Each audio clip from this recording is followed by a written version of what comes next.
I'm Cathy, and at the time of the first COVID lockdown or safety precautions or whatever you want to call it, I was with my husband and my two children in Folkestone in our family home.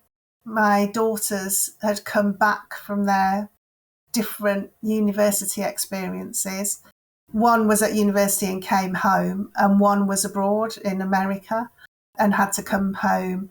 And that was all a bit scary because it suddenly became very urgent that she came home. It's not something I've ever experienced before. It really was. She was staying with some friends in Boston, or when they lived just outside of Boston, and they'd gone to Boston for a weekend visit. And so all her stuff was back in their family home, and some other stuff was back in the school where she was staying.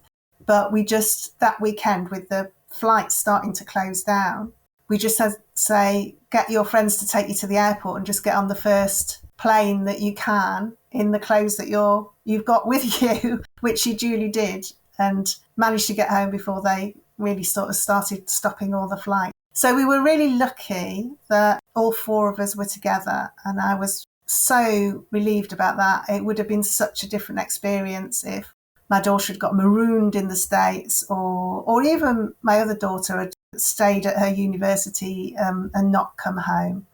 So from that point of view, it was good. I was very relieved that we're all together. And we were really, really lucky. We had a big family home.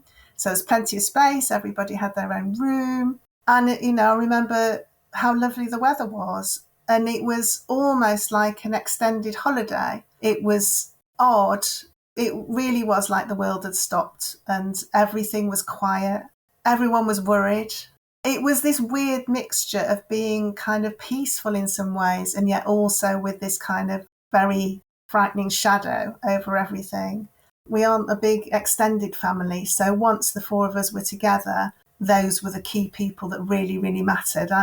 My parents are dead, and so there wasn't any worry about other members of the family. So we kind of felt okay, and we're all quite fit and healthy, and so we weren't really worried for ourselves. It was much more about taking that responsibility, as a community, as a society, and doing the right thing.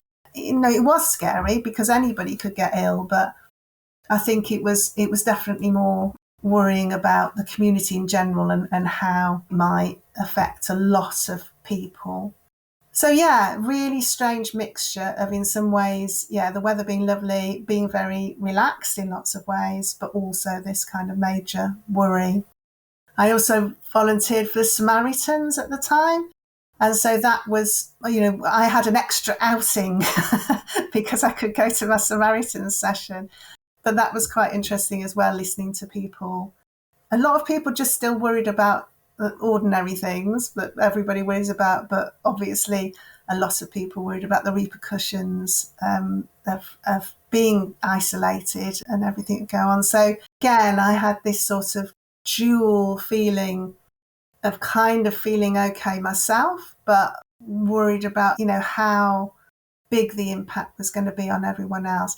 And it was also, although people were saying, there was definitely warnings saying this could be 12 months, 2 years before we get through it. I think it's human nature that you can't look that far into the future.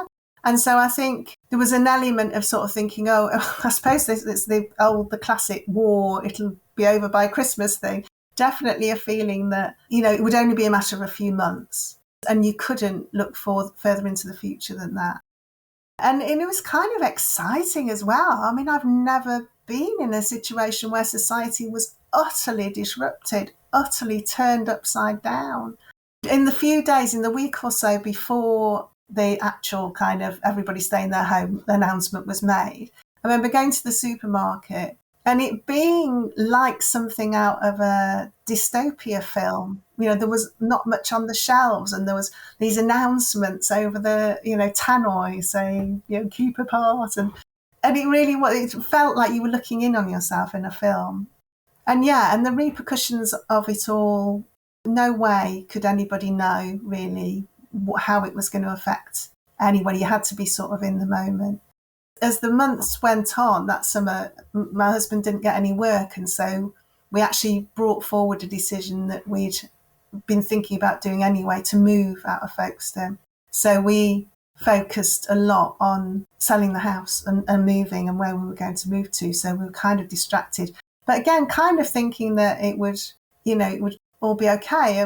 My daughter was supposed to be going back to university in the autumn, and thinking it would all be normal. And I think that was the difficult thing at that stage, is that you kind of thought by the autumn things would be getting back to normal, and it didn't get anywhere near normal. It got less and less normal, more and more difficult, more and more complicated, harder and harder to know what the right thing to do was, harder and harder to kind of pick your way through the scientific advice or the government advice for what it was worth.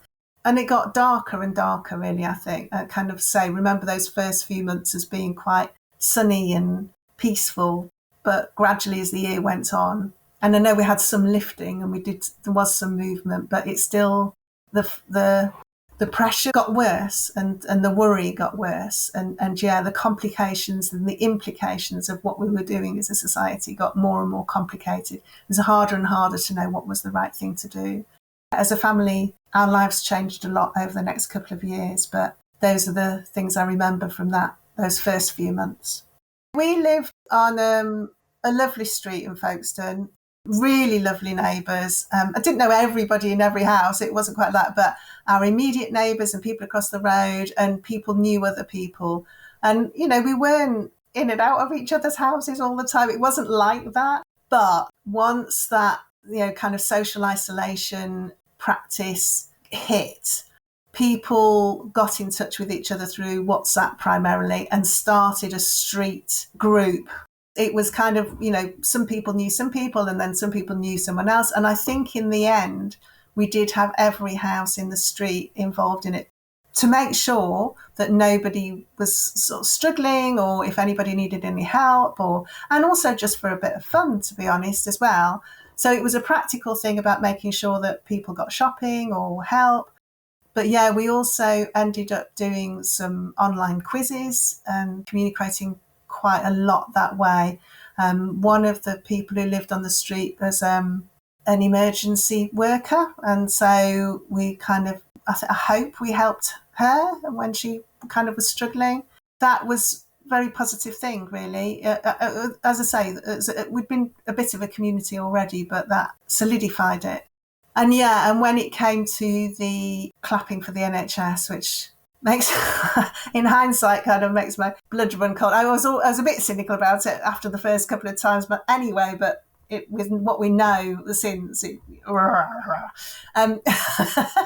anyway, we did all go out. We made a lot of noise, and in fact, some of the youngsters started making some music together.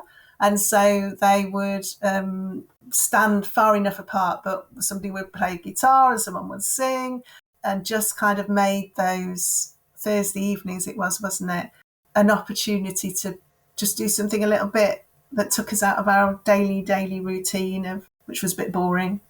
I think we did it for ourselves. Certainly in the end, we were doing it as our kind of weekly entertainment. And also, as I say, we did have at least one person who wasn't an NHS worker. It was kind of personal to her as well. The mishandling of everything, and whether it was necessary or not, I can't answer that question. At the time, my instinct was, yes, we need to do this. Certainly in the short term. As time went on, I certainly really worried about children, but then it was also seemed really unfair that they were the ones most likely to get ill. I don't know how anyone can make a definitive judgment about what was right or wrong in that period, given how little we knew about stuff.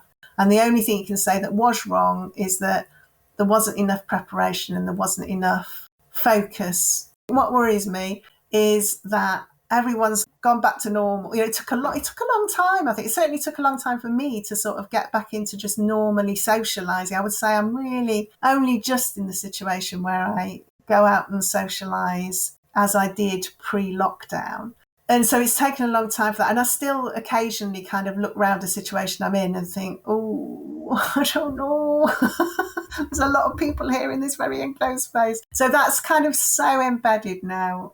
But it just really worries me that something else is going to come along. It sort of feels inevitable with the differences in our climate and the way human beings and animals interact. It just seems inevitable that something else is going to come along. And I just have this horrible, horrible feeling that no one will be prepared for that either. We should, for God's sake, surely we should have learnt something about how to deal with a situation like this better. Please don't make us go through the whole thing all over again.